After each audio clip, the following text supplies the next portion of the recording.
Hello friends, आज की इस वीडियो में मैं आप लोगों को SSC MTS and havildar new recruitment 2023 का फॉर्म कैसे भरे ये संपूर्ण जानकारी मैं आप लोगों को बताऊंगा। पूरी टर्म एंड कंडीशन एक लाइव फॉर्म फिल करके भी समझाऊंगा और दिखाऊंगा भी कि फॉर्म कैसे भरते हैं। दोस्तों, ये जो वैकेंसी है ना, ये 2023 के लिए जो वैकेंसी निकाली गई है, ये वैकेंसी को आप जो है ना 30/6 यानी कि आज के डेट से यानी कि 30 जून 2023 से 21 जुलाई 2023 तक आप फॉर्म भर पाएंगे। पेमेंट करने का जो लास्ट डेट रखा गया है वो है 22/7/2023 तक आप इसको जो है ना इसका फॉर्म का पेमेंट कर पाएंगे। और इधर हम आगे बात करें तो यहाँ पे आप देखिएगा तो एमटीएस यानी कि मल्टीटास्किंग स्टाफ में जो वैकेंसी है ना, वो ओवरऑल यहाँ पे वैकेंसी अगर आप देखिएगा तो 1198 पोस्ट पे एमटीएस में वैकेंसी है अप्रॉक्स। और ये टेंटेटिव है यानी कि ये इंक्रीज और डिक्रीज ये होता रहता है। और हवलदार में जो वैकेंसी है वो है यहाँ पे 360 पोस्ट पे हवलदार में वैकेंसी है, आप यहाँ पे देखिए।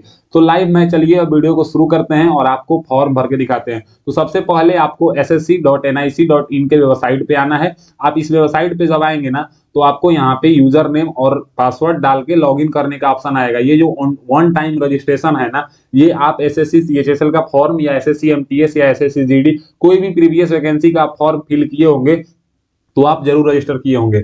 अगर आपने इस पे रजिस्टर्ड नहीं है तो आप यहाँ पे न्यू यूजर रजिस्टर पे क्लिक करेंगे और न्यू यूजर रजिस्टर पे क्लिक करने के बाद कुछ बेसिक सा डिटेल्स है ये डाल के आप लोग जो है ना रजिस्ट्रेशन कर लीजिएगा। तो मुझे नहीं लगता है कि आप यहाँ पे जो है ना कोई लोग जो है वो एसएससी के वेबसाइट पे रजिस्टर होने से बाकी होगा। तो हम क्या है ना कि यहाँ पे डायरेक्ट लॉगिन करके आपको फॉर्म भर के दिखाएंगे। और यहाँ पे अगर आप अपना रजिस्ट्रेशन आईडी और पासवर्ड बहुत पहले किए हैं और भूल गए हैं तो आप यहाँ से फॉरगेट पासवर्ड पे क्लिक करेंगे और यहाँ पे जो है ना अपना स्टेट का नाम सिलेक्ट करेंगे और यहाँ पे ईमेल आईडी या मोबाइल नंबर में से कोई एक डाल के और यहाँ पे सबमिट करेंगे ना तो आपको एक ओटीपी डालना होगा और आपका रजिस्टर्ड ईमेल आईडी या मोबाइल नंबर पे आपका यूजर आईडी और पासवर्ड चल जाएगा। तो हम यहाँ पे क्या है ना कि अपना यूजर नेम और पासवर्ड फिल करेंगे। पिछली बार एसएससीजीडी का फॉर्म फिल किए थे तो मेरे पास ऑलरेडी यूजर आईडी और पासवर्ड एसएससी का है। तो हम यहाँ पे अपना यूजर आईडी यूजर नेम में और पासवर्ड डाल के और फिर कैप्चा डाल के हम यहाँ पे लॉगिन पे क्लिक करेंगे। अब जैसे ही हम लॉगिन पे क्लिक करेंगे ना तो यहाँ पे हमारे सामने लेटेस्ट नोटिफिकेशन, एप्लीकेशन हिस्ट्री और मॉडिफाई रजिस्ट्रेशन और रिजल्ट मार्क्स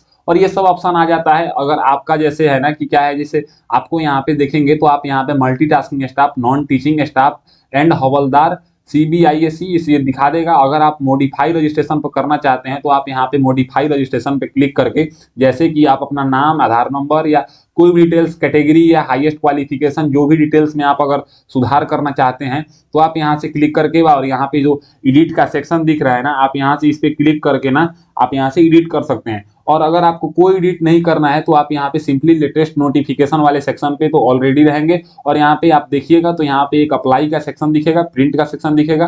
तो हमको क्या है ना कि सिंपली अप्लाई वाले सेक्शन पे हम क्लिक करेंगे। अब जैसे ही हम अप्लाई वाले सेक्शन पे क्लिक करेंगे ना तो यहाँ पे क्या है ना कि आपका नाम जो है वो रजिस्ट्रेशन करते समय आपने फिल किया था तो यहाँ पे आपका नाम ऑलरेडी रहेगा। उसके बाद अगर हम बात करें तो आपका ये सब डिटेल्स जो है बेसिक डिटेल जैसे कि नाम, पिताजी का नाम और यहाँ पे मदर्स नेम और डेट ऑफ बर्थ ये 5 नंबर। फिर यहाँ पे एज एज ऑन, जैसे 1 अगस्त 2023 से ये एज काउंट कर रहा है तो हम कितने साल कितने महीने का हो रहे हैं ये यहाँ पे दिखा रहा है। उसके बाद यहाँ पे आपका जेंडर, ये भी रजिस्ट्रेशन करते समय आपने दिया था वो यहाँ पे दिखाएगा। कैटेगरी अगर आप चेंज करना चाहें तो आप मॉडिफाई रजिस्ट्रेशन से चेंज कर सकते हैं, अगर नहीं उसी कैटेगरी से भरना चाहते हैं तो यहाँ पे आपका कैटेगरी दिखाएगा। फिर यहाँ पे आपसे बोलेगा आपको 9 नंबर में कि ये सब डिटेल्स आपने फिल किया हुआ है, इसमें आपको कुछ नहीं भरना है।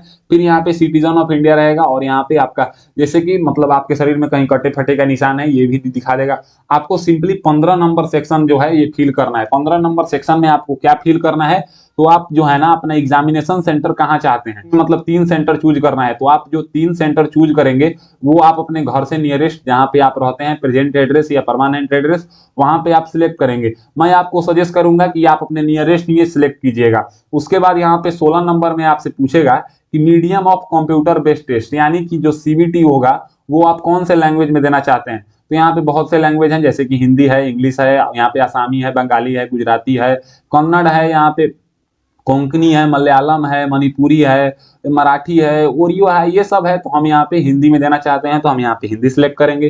फिर बोलेगा यहाँ पे कि 16 के नीचे में जस्ट की verify medium of computer based exam.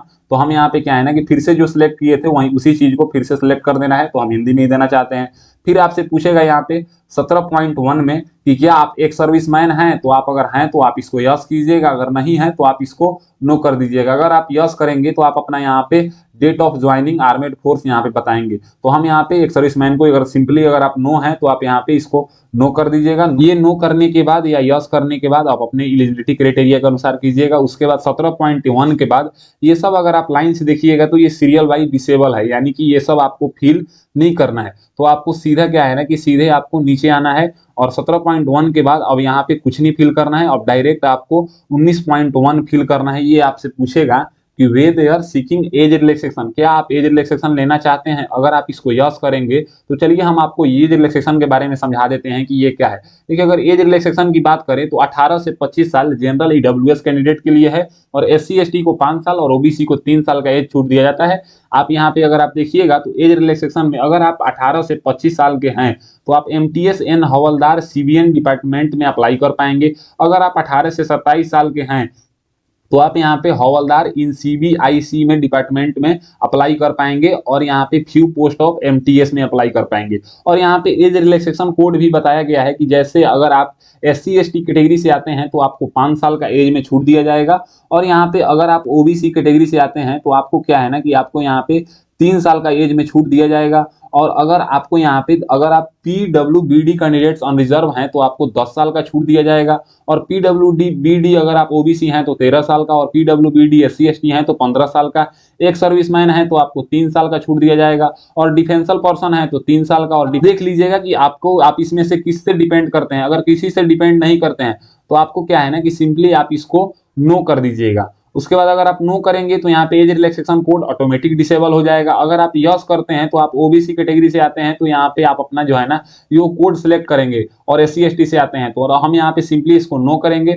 अब नो करने के बाद क्या है ना कि आपको यहाँ पे ना पोस्ट प्रेफरेंस की, तो जो पोस्ट प्रेफरेंस दिया हुआ है ना ये स्टेट वाइज दिया हुआ है। आप इसको स्क्रॉल डाउन करके यहाँ पे देख सकते हैं जैसे कि किस स्टेट का क्या कोड है, इसको कैसे डालना है मैं बता रहा हूँ। जैसे कि आप यहाँ पे देख सकते हैं अगर आप फर्स्ट प्रेफरेंस जो है ना वो मान लीजिए कि चंडीगढ़ एमटीएस में देना चाहते हैं। आप यहाँ पे देख सकते हैं ये चंडीगढ़ एमटीएस का जो कोड है ना आप इसको देखिए, इसका अगर कोड देना चाहते हैं तो यहाँ पे आपको सिंपली क्या है ना कि यहाँ पे अगर 1 नंबर में चंडीगढ़ देना चाहते हैं तो 12 लिख देंगे। अगर आप चंडीगढ़ देना नहीं चाहते हैं, अगर आप जैसे कि यहाँ पे दिल्ली हवलदार देना चाहते हैं ना तो दिल्ली हवलदार का कोड कितना है, तो इसका कोड है 18, तो आप यहाँ पे सिंपली 18 लिखेंगे। लेकिन हवलदार देने से पहले मैं आपको ये समझा देता हूँ कि हवलदार पोस्ट सिलेक्शन में डालने से पहले आपको ये चीज का ध्यान देना है कि हवलदार में जो है ना मेल कैंडिडेट्स का हाइट जो है 157.5 सेंटीमीटर मांगा गया है और चेस्ट जो है वो 81 के बाद 5 सेंटीमीटर आपको फुलाना भी है, यानी कि फुलाना पड़ेगा। और फीमेल की बात करें तो यहाँ पे 152 सेंटीमीटर हाइट मांगा गया है फीमेल कैटेगरी के लिए। वेट की बात करें तो इसमें 48 किलो वेट मांगा गया है। और यहाँ पे उसके बाद अगर बात करें तो इसमें जो होगा ना इसमें इसके बाद जो है ना पीईटी भी आपका कंडक्ट कराया जाएगा। उस पीईटी के बारे में अगर हम बताएं तो मेल कैंडिडेट्स को ना 1600 मीटर का रनिंग नहीं बोल सकते, वॉकिंग बोल सकते हैं, 15 मिनट में कंप्लीट करना है और फीमेल को 1 किलोमीटर का वॉकिंग 20 मिनट में कंप्लीट करना है। तो ये आप देख लीजिएगा क्योंकि इसमें पीईटी और पीएचटी भी है। तो अगर आप ये स्टैंडर्ड फुलफिल करते हैं तो अभी आप यहाँ पे क्या है ना कि हवलदार पोस्ट सिलेक्ट कीजिएगा। जैसे यहाँ पे भोपाल हवलदार का जो कोड है ना वो 43 है, तो यहाँ पे आपको अगर 43 डाल रहे हैं ना तो आपकी हाइट और फिजिकल इफिशियंसी ये सब टेस्ट होना चाहिए। और अगर हम वैकेंसी की बात करें तो यहाँ पे टेंटेटिव वैकेंसी भी समझाया गया है। जैसे क्या है ना कि एनडब्ल्यूआर जो रीजन है ना इसमें पंजाब में कितनी वैकेंसी है और यहाँ पे जम्मू कश्मीर में कितनी वैकेंसी है, चंडीगढ़ में, हिमाचल प्रदेश में, हरियाणा में और लद्दाख में कितनी वैकेंसी है, यहाँ पे नॉर्थ रीजन में कितनी वैकेंसी है, ये सब यहाँ पे स्टेट वाइज समझाया हुआ है कि आप अगर वैकेंसी का मतलब चाहें ना तो आप भारत में कहीं, जैसे आप देखिए यहाँ पे सीआर मतलब होता है सेंट्रल रीजन। सेंट्रल रीजन में 2 ही स्टेट आते हैं, उत्तर प्रदेश और बिहार। और यहाँ पे ईस्ट ईआर का मतलब ईस्टर्न रीजन यानी कि वेस्ट बंगाल, उड़ीसा, झारखंड, सिक्किम, अंडमान निकोबार और यहाँ पे आइसलैंड, ये सब आते हैं। तो आप यहाँ पे पूरी वैकेंसी बताया गया है कि किस स्टेट में कितनी वैकेंसी है ना, पूरी यहाँ पे डिटेल से समझाया गया है कि वैकेंसी कितनी है, हवलदार की वैकेंसी कितनी है, ये सब रीजन वाइज समझाया गया है। वैकेंसी फिल करने की बात करें तो यहाँ पे आप मान लीजिए कि अगर आपको 1 नंबर में पंजाब फिल करना है तो पंजाब का कोड जो है ना वो मान लीजिए 17 है, तो आप ऐसे 17 फिल कर सकते हैं। अगर ऐसे ही करते करते मान लीजिए 17 फिल हो गया, फिर यहाँ पे अगर 18 फिल करना चाहें, 18 कोड दिल्ली का है, फिर उसके बाद अगर यहाँ पे हम बात करें तो आप 19 फिल करना चाहेंगे। तो ये अगर मान लीजिए 3-4 ही स्टेट आपको सिलेक्ट करना है, उसके बाद सिलेक्ट नहीं करना है ना तो आप यहाँ पे सिंपली एक्स डाल देंगे। अब एक्स डालने के बाद जैसे ही आप करेंगे तो बोलेगा कि are you sure you want to ex, तो हम यहाँ पे ओके करेंगे ना तो उसके बाद सारा में एक्स आ जाएगा, यानी कि ये सब हम फिल करना नहीं चाहते हैं। लेकिन अगर आप ये सब फिल करना चाहते हैं ना तो आप इसको फिल कर सकते हैं। जैसे मान लीजिए कि आपको ये सब पे एक्स नहीं डालना था और आप गलती से डाल दिए हैं ना, तो आप यहाँ से सिंपली इसको रीसेट भी कर सकते हैं। अब जैसे ही आप रीसेट करेंगे पूरा रीसेट हो जाएगा, फिर से आप अपना पोस्ट प्रेफरेंस डाल सकते हैं। तो पोस्ट प्रेफरेंस जो है ना वो कोड नंबर 11 से शुरू होता है जो कि चंडीगढ़ हवलदार है, और लास्ट जो है ना वो 72 होगा। यहाँ पे आप देख सकते हैं 72 ऑल इंडिया एमटीएस है। तो आप ये पूरा फिल कर सकते हैं, या 4-5 अपने स्टेट के या नियरेस्ट जो भी आपका जगह है उसके मुताबिक आप फिल कर सकते हैं। उसके बाद अगर हम बात करें तो यहाँ पे उसके बाद आता है 21 नंबर में कि हाईएस्ट एजुकेशन क्वालिफिकेशन। इसमें जो आप है ना, आप यहाँ पे हाईएस्ट क्वालिफिकेशन आप जहां तक पढ़ाई किए हैं वो आप डाल सकते हैं। जैसे अगर आप इंटरमीडिएट पास हैं या 10th पास हैं, वो अपने अकॉर्डिंग आप सिलेक्ट कर लीजिएगा। तो हाईएस्ट क्वालिफिकेशन सिलेक्ट करने के बाद अब यहाँ पे पूछेगा कि details of qualifying education qualification. तो इसमें आपको क्या करना है ना कि जैसे अगर आपने 10वीं क्लास की पढ़ाई किया है तो आप यहाँ पे 10th स्टैंडर्ड सेलेक्ट करेंगे, और अगर आपने इक्विवेलेंट यानी कि 10th के बराबर का कोई कोर्स किया है तो यहाँ पे इक्विवेलेंट 10th स्टैंडर्ड करेंगे। तो सभी लोग सिंपली 10th पास ही हैं तो यहाँ पे 10th स्टैंडर्ड सेलेक्ट करेंगे। 10th स्टैंडर्ड जैसे ही आप सिलेक्ट करेंगे तो यहाँ पे स्टेटस पे वो ऑलरेडी यहाँ पे पास आएगा, आपको ये सिलेक्ट कर देना है। और जैसे ही आप पास सिलेक्ट करेंगे ना तो यहाँ पे पासिंग ईयर ऑलमोस्ट आपका जो रजिस्ट्रेशन करते समय डाले थे वो यहाँ पे दिखा देगा, और यहाँ पे आपका स्टेट दिखा देगा, और यहाँ पे बोर्ड का नाम दिखा देगा। ये सब डिसेबल है, यानी कि आपको फिल नहीं करना है। आप पास सिलेक्ट करते ही रोल नंबर दिखा देगा। आप यहाँ पे परसेंटेज जो है ना आप अपने अकॉर्डिंग आपका जो 10th में परसेंटेज है ना वो परसेंटेज आप यहाँ पे फिल कर लेंगे। परसेंटेज फिल ना, अगर परसेंटेज नहीं है यहाँ पे सीजीपीए है तो वो सीजीपीए फिल कर लेंगे। ये फिल करने के बाद पूछेगा कि do you want to personal information available on, मतलब आप अपना पर्सनल इन्फॉर्मेशन इनको शेयर करना चाहते हैं तो आप अपने अकॉर्डिंग इसको यस या नो कर लीजिएगा। उसके बाद अब आपकी जो है ना आपकी पूरी एड्रेस जो रजिस्ट्रेशन करते समय आपने दिखाया था वो यहाँ पे आपका दिखाएगा। उसके बाद यहाँ पे एक ईमेल आईडी दिखाएगा। उसके बाद आपसे यहाँ पे बोलेगा कि आपको जो है ना एक फोटोग्राफ अपलोड करना है जिसका साइज जो है ना वो जेपीईजी या जेपीजी फॉर्मेट में होना चाहिए और 20 से 50 केबी के बीच में होना चाहिए। ये फोटो सिग्नेचर अगर आपको अपलोड करने में कोई दिक्कत आती है ना तो इसका वीडियो मेरे चैनल पे उपलब्ध है, आप जाके वहां से देख सकते हैं कि फोटो सिग्नेचर कैसे रिसाइज करके अपलोड करना है। तो आप यहाँ पे सिंपली क्या है ना कि चूज फाइल पे क्लिक करेंगे और जो भी आपका 50 केबी से कम का सिग्नेचर फोटो होगा ना उस पर आप यहाँ पे क्लिक करेंगे, आपका फोटो अपलोड हो जाएगा। फिर यहाँ पे सिग्नेचर आपको 10 से 20 केबी का अपलोड करना है जो कि जेपीजी फॉर्मेट में होना चाहिए। चूज फाइल पे क्लिक करेंगे और जो सिग्नेचर आपका है ना उस पर आप क्लिक करेंगे, आपका सिग्नेचर भी अपलोड हो जाएगा। याद रहे आपको फोटो जो है ना वो पासपोर्ट साइज का फोटो अपलोड करना है, और फोटो पे टोपी उपी पहन के फोटो अपलोड नहीं करना है, और फोटो जो है ना वो 21 अप्रैल 2023 के बाद का होना चाहिए। फिर यहाँ पे पूछेगा कि whether your photograph has been taken on after 21 April 2023, यानी कि आपका जो फोटो है ना ये फोटो जो आप अपलोड कर रहे हैं वो 21 अप्रैल 2023 के बाद का मतलब खींचा हुआ है। तो आप इसको यस कर दीजिएगा। अब यस करने के बाद क्या है ना कि आपको यहाँ पे सिंपली नीचे आना है, और नीचे आने के बाद ये जो आपको कोड दिखाई मतलब यहाँ पे जो 3-4 ये टर्म एंड कंडीशन है ना आप इसको पढ़ भी सकते हैं। और यहाँ पे पढ़ने के बाद यहाँ पे इसको आई एग्री करना है, और आई एग्री करने के बाद यहाँ पे जो कैप्चा कोड दिखाई दे रहा है ना इस कैप्चा कोड को आपको इस बॉक्स में फिल कर लेना है। कैप्चा कोड फिल करने के बाद सिंपली यहाँ पे प्रीव्यू पे क्लिक करना है। अब जैसे ही आप प्रीव्यू पे क्लिक करेंगे ना जैसे आपका A to Z डिटेल्स जो आप रजिस्ट्रेशन करते समय दिए थे वो सब तो ऑलमोस्ट था ही। जैसे कि आपको जो सिलेक्ट करने का ऑप्शन था जैसे कि सेंटर ये आप देख लीजिएगा, मीडियम ऑफ एग्जाम ये आप देख लीजिएगा, एज रिलैक्सेशन, एक्स सर्विसमैन ये आप देख लीजिएगा, और यहाँ पे आप पोस्ट कोड देख लीजिएगा कि आपका जो आपने जो सिलेक्ट किया है ना वो आपके मुताबिक है या नहीं।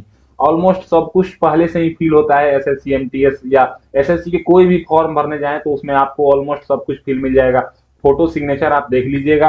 अगर ये सब कुछ आपका सही लगे तो आपको सिंपली यहाँ पे सबमिट पे क्लिक करना है। अब जैसे ही आप सबमिट पे क्लिक करेंगे ना तो बोलेगा you can not edit after submit, यानी कि आप जब फॉर्म सबमिट कर देंगे ना तो आपको ये एडिट नहीं कर पाएंगे। इसको ओके पे यहाँ पे सिंपली आपको क्लिक करना है। अब जैसे ही आप ओके पे क्लिक करेंगे ना तो यहाँ पे आएगा एप्लीकेशन फॉर्म इज रिसीव्ड, यानी कि आपका एप्लीकेशन फॉर्म रिसीव हो चुका है। अगर आप SC ST कैटेगरी से आते हैं तो आप यहाँ पे प्रिंट पे क्लिक करेंगे तो आपका एप्लीकेशन फॉर्म प्रिंट हो जाएगा। लेकिन अगर आप जनरल EWS OBC कैटेगरी से आते हैं तो आपको 100 रुपये का एप्लीकेशन फी पे करना है। तो अगर आप यहीं से पे करना चाहें तो आप इसको यस करेंगे तो आप डायरेक्ट पेमेंट पे गेटवे पे चले जाएंगे, और अगर आप इसको नो करते हैं तो आपका पेमेंट जो है वो बाद में होने के लिए चला जाएगा। तो हम क्या है ना कि सिंपली यहाँ पे इसको हम यस पे क्लिक करेंगे। अब जैसे ही हम यस पे क्लिक करेंगे तो हमारे सामने यहाँ पे पेमेंट मोड चूज करने का ऑप्शन आएगा कि हम ऑनलाइन से पे करना चाहते हैं कि ऑफलाइन से, ये हम सिलेक्ट करेंगे और सिलेक्ट करने के बाद वो जो भी चाहे वो करके आप यहाँ पे सबमिट कीजिएगा। आप जैसे ही आप सबमिट करेंगे ना तो आपको यहाँ पे पेमेंट करने का एक सेक्शन आएगा, जैसे कि यहाँ पे आप एसबीआई नेट बैंकिंग से और स्टेट बैंक डेबिट कार्ड से, यूपीआई से, जिस भी माध्यम से आप करना चाहें उस माध्यम से आप अपने सुविधा के अनुसार सिलेक्ट कीजिएगा। सपोज दैट मुझे अगर यूपीआई से करना है तो हम यहाँ पे यूपीआई सिलेक्ट करते हैं। अब यूपीआई सिलेक्ट करने के बाद जैसे आप यहाँ पे सिंपली चाहें तो यहाँ पे क्या है ना कि हम क्यूआर कोड सिलेक्ट करते हैं। क्यूआर कोड सिलेक्ट करने के बाद ना यहाँ पे जो क्यूआर कोड दिख रहा है इसको हम फोन पे, पेटीएम, गूगल पे से स्कैन करके हम यहाँ पे सिंपली जो है ना अपना पेमेंट कर पाएंगे। अब जैसे ही आप पेमेंट कर लेंगे ना तो आपका जो है ना वो फॉर्म जो है ना वो सक्सेसफुली फॉर्म फिल हो चुका है। अगर आप पेमेंट कर लेंगे तो आप यहाँ पे आएंगे और यहाँ पे प्रिंट पे क्लिक करके आप अपना जो है ना फॉर्म का एक प्रिंट निकाल लेंगे, हार्ड कॉपी, इसको सेव कर लेंगे ताकि भविष्य में आपका काम दे सके। तो आई होप आज के इस वीडियो में आपको पता चल गया कि एसएससी एमटीएस का फॉर्म अपने घर बैठे कैसे फिल करेंगे। अगर मेरी दी हुई जानकारी आपको पसंद आता है तो मेरे वीडियो को लाइक कीजिए एंड ऐसे ही इन्फॉर्मेटिव वीडियो के लिए मेरे चैनल को सब्सक्राइब कीजिए। आज के लिए बस इतना ही, मैं आपसे विदा लेना चाहूंगा। तब तक आप लोग देखते रहिए मेरा यूट्यूब चैनल फॉर्म फिलअप की नॉलेज। जय हिंद दोस्तों।